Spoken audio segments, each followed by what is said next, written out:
বিসমিল্লাহির রাহমানির রাহিম। এখনকার সময়ের কিছু কঠিন প্রশ্ন।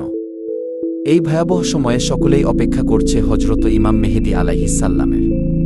কিন্তু প্রশ্ন এই সময়ে যে এত মাযহাব, কেউ কারো মতাদর্শ গ্রহণ করে না।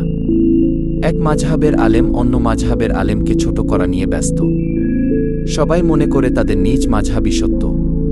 এবার মনে প্রশ্ন জাগে, হজরত ইমাম মেহেদী আলাইহিসসালাম তিনি কোন মাযহাবে আসবেন? সুন্নিদের ভিতরে আসলে কি শিয়ারা তাকে মানবে? অথবা শিয়াদের ভিতরে আসলে সুন্নিরা কি তাকে মানবে? অন্য যে কোনো মাযহাবে আসলে বিপরীত মাযহাবের আলেমরা তাকে কি মানবে? আর যদি তিনি কোনো মাযহাবেই না আসেন, তাহলে সকল মাযহাবের লোকরাই কি তাকে মানবে? এত কিছুর মাঝে সাধারণ মুসলমানরা কি করবে? এই দুঃসময়ে একটাই প্রার্থনা করি, হে আল্লাহ তাআলা, তুমি আমাদের সকলকে সরল পথ প্রদান করো। আমিন।